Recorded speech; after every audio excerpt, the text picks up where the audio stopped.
आत्मा, इसका बंधन और मुक्ति। अद्वैत दर्शन के अनुसार संसार में केवल एक ही चीज सत्य है, वह इसे ब्रह्म कहते हैं। बाकी सब कुछ मिथ्या है, ब्रह्म की माया की शक्ति से निर्मित और प्रकट हुआ है। हमारा लक्ष्य उस ब्रह्म के पास वापस जाना है।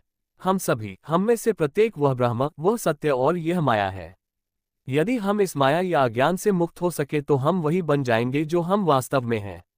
इस दर्शन के अनुसार प्रत्येक मनुष्य के 3 भाग होते हैं, शरीर, आत्मा या मन और इसके पीछे जिसे आत्मा कहा जाता है। शरीर आत्मा का बाहरी गर्भ है और मन उसकी आंतरिक परत है। वह सच्चा ज्ञाता है, वह सच्चा उपभोक्ता है, वह है जो शरीर को विवेक या मन के माध्यम से चलाता है। शरीर में जीवित प्राणी। आत्मा मानव शरीर में एकमात्र गैर भौतिक इकाई है। अभौतिक होने के कारण आत्मा को मिश्रित नहीं किया जा सकता है और अमिश्रित होने के कारण ये कार्य कारण के नियम के अधीन नहीं है और इसलिए मृत्युहीन है। जो मृत्युहीन है उसकी कोई शुरुआत नहीं है, क्योंकि जिस चीज की शुरुआत होती है उसका अंत भी होता है। इससे ये भी पता चलता है कि वह निराकार होगा, पदार्थ के बिना कोई भी रूप नहीं बन सकता। जिस चीज का आकार होता है उसका आरंभ और अंत होता है। हम में से किसी ने भी ऐसी आकृति नहीं देखी जिसका न कोई आरंभ था और न ही कोई अंत। आकार की उत्पत्ति पदार्थ और बल के संयोग से होती है। इस कुर्सी का एक विशिष्ट आकार होता है, जिसका अर्थ है कि एक निश्चित मात्रा में द्रव्यमान पर एक निश्चित मात्रा में बल लगाया जाता है और इस प्रकार कुछ विशेष आकृति का निर्माण होता है। आकार पदार्थ और बल के संयोजन का परिणाम है। संयोग शाश्वत नहीं हो सकता। हर संयोग के लिए एक समय अवश्य आता है जब वह टूट जाता है। इसलिए सभी आकृतियों का आरंभ और अंत होता है। हम जानते हैं कि हमारे शरीर नष्ट हो जाएंगे, इसकी शुरुआत थी और इसका अंत भी होगा। लेकिन चूंकि आत्मा का कोई आकार नहीं है, इसलिए इसे शुरुआत और अंत के नियम से नहीं बांधा जा सकता। यह अनंत काल से अस्तित्व में है। जैसे समय शाश्वत है, वैसे ही मनुष्य की आत्मा भी शाश्वत है। दूसरा, आत्मा सर्वव्यापी होनी चाहिए। आकार स्वयं शरीर से बंधा और सीमित है। जो निराकार है वह शरीर में समाहित नहीं हो सकता।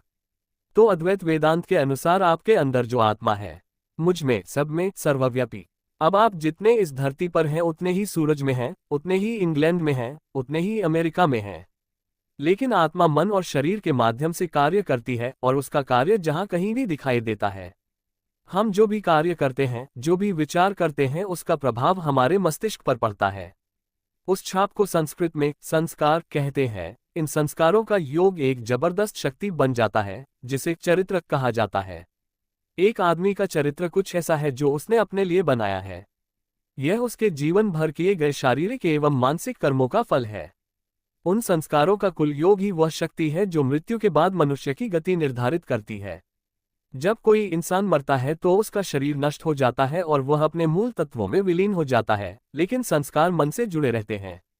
सूक्ष्म पदार्थ से बना होने के कारण मन नाशवान नहीं है, क्योंकि पदार्थ जितना सूक्ष्म होगा वह उतना ही टिकाऊ होगा।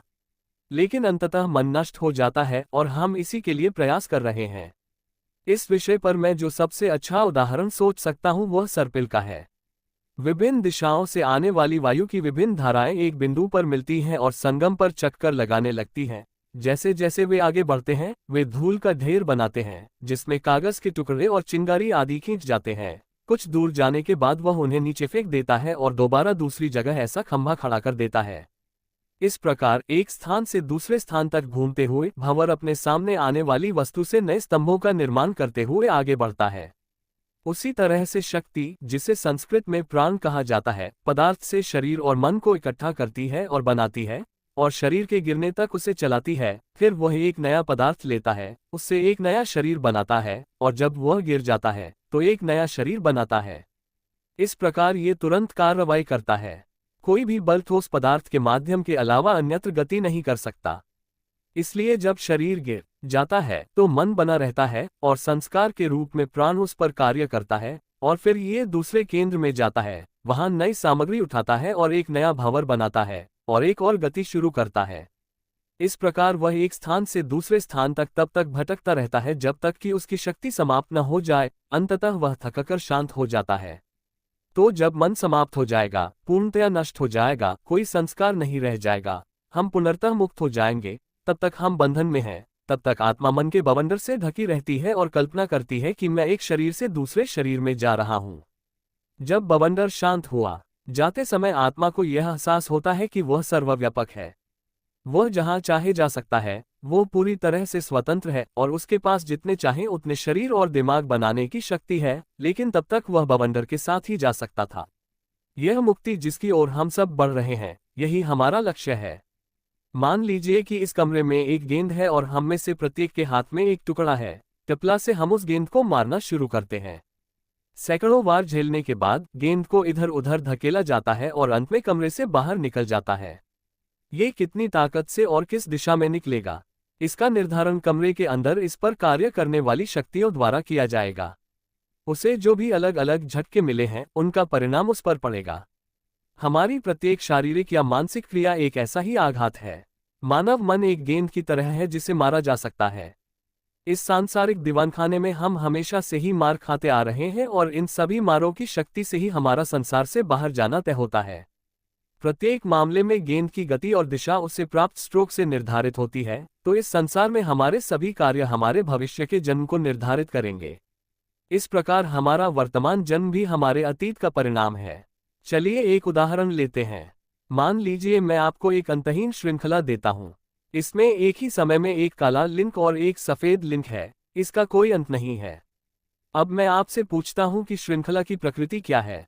प्रथम दृष्टया इसकी प्रकृति का निर्धारण करना कठिन लग सकता है, क्योंकि दोनों आपस में जुड़े हुए हैं। अंत अनंत है, लेकिन धीरे धीरे आपको एहसास होता है कि यह एक श्रृंखला है। तुरंत आपको एहसास होता है कि ये दो कड़ियों, काली और धोली की पुनरावृत्ति है और उन्हें अंतहीन रूप से गुणा करने से पूरी श्रृंखला बन जाती है। यदि आप इनमें से किसी एक लिंक के रूप को समझते हैं, तो आप पूरी श्रृंखला के रूप को समझते हैं, क्योंकि श्रृंखला लिंक की पूरी पुनरावृत्ति है। हमारे सभी अतीत, वर्तमान और भविष्य के जीवन आदि और अंत के बिना एक अनंत श्रृंखला बनाते हैं।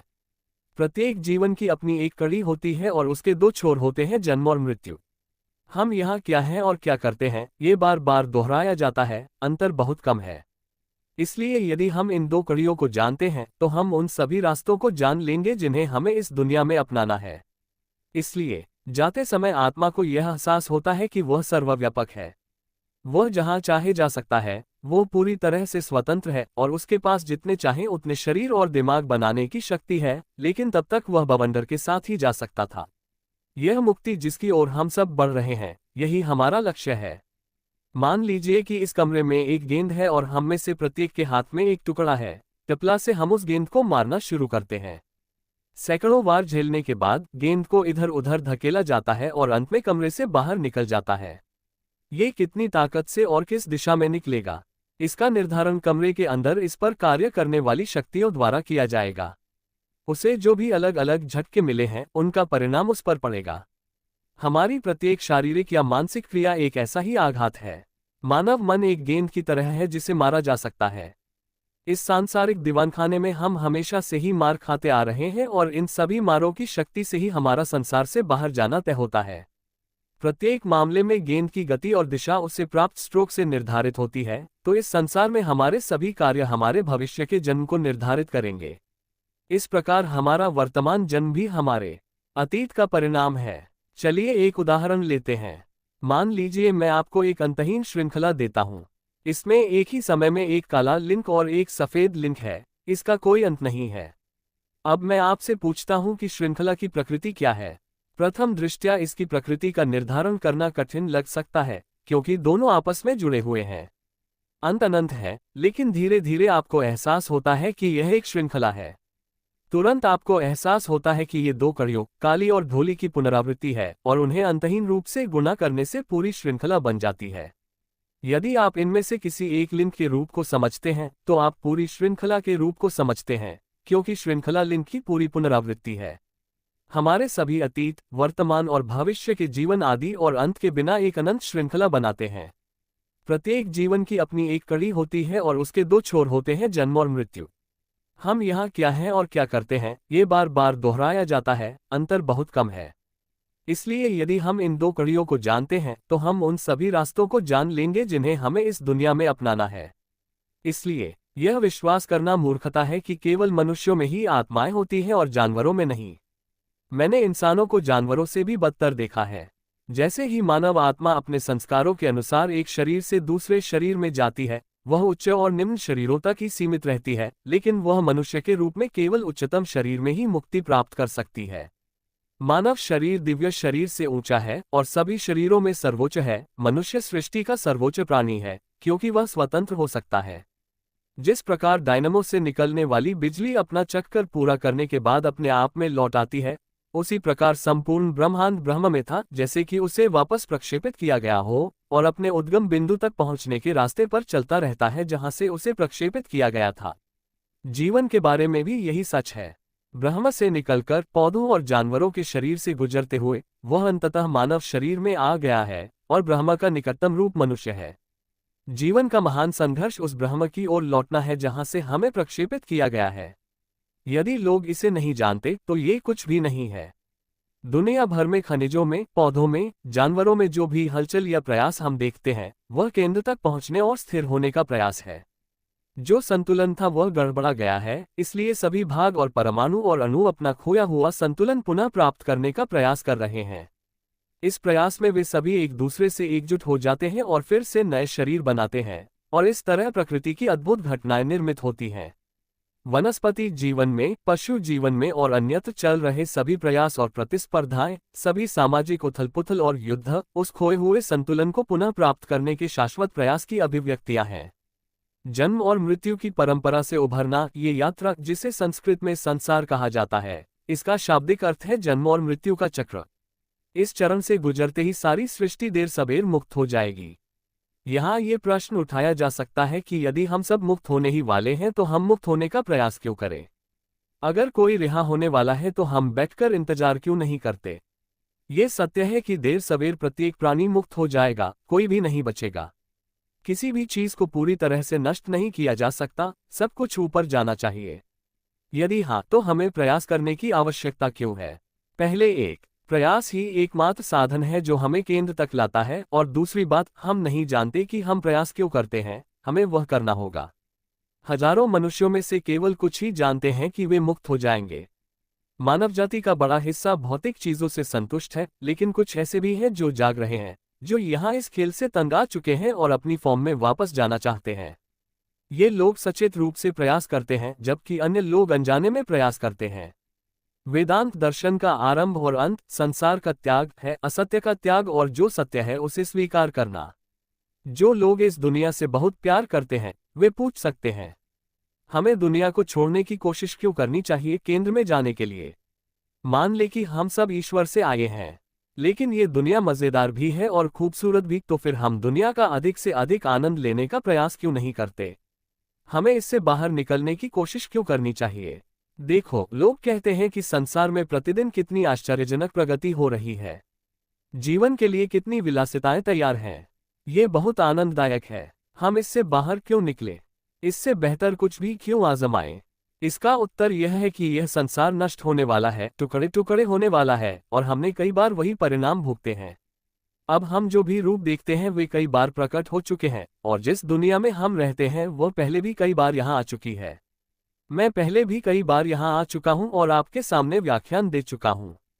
आप पाएंगे कि ऐसा ही होना चाहिए, और जो शब्द आप अभी सुन रहे हैं वो आप पहले भी कई बार सुन चुके हैं, और ऐसा बार बार होना तय है। आत्माएं कभी भिन्न नहीं होती, केवल शरीर ही निरंतर नष्ट होते और पुनर्जीवित होते रहते हैं। दूसरे, ये चीजें निश्चित समय पर और निश्चित अंतराल पर घटित होती हैं।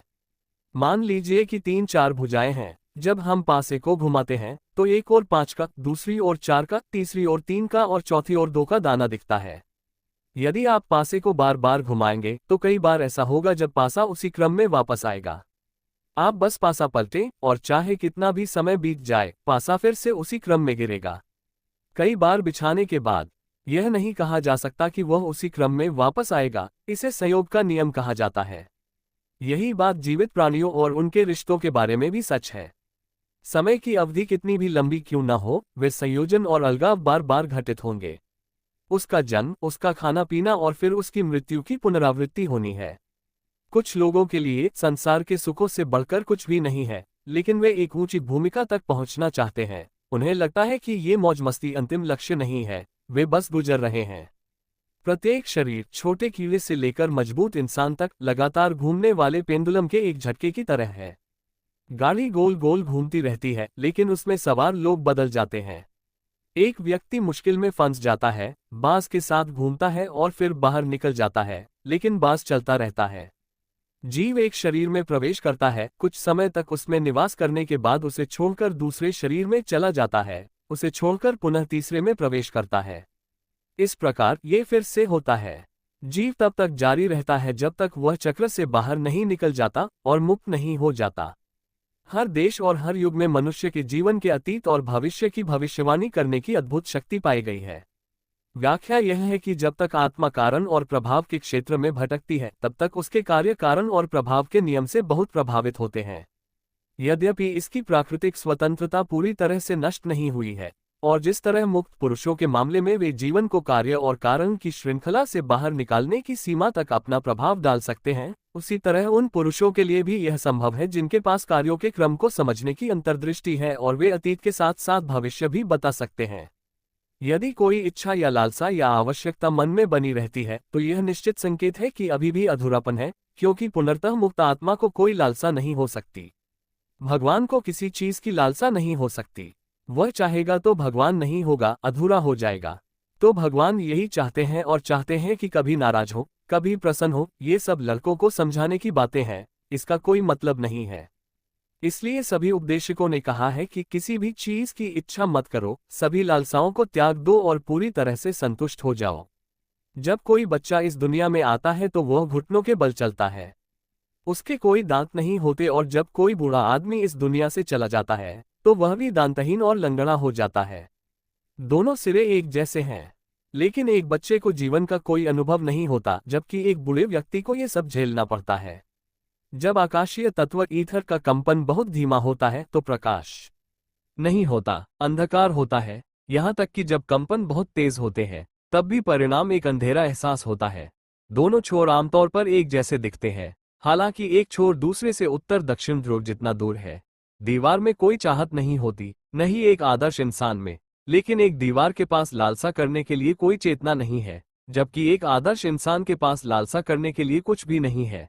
इस संसार में ऐसे भी लोग हैं जिनकी कोई इच्छा नहीं है, क्योंकि उनके मन दोषपूर्ण है। परम दशा में भी ऐसा ही होता है जब हमें कोई लालसा नहीं होती।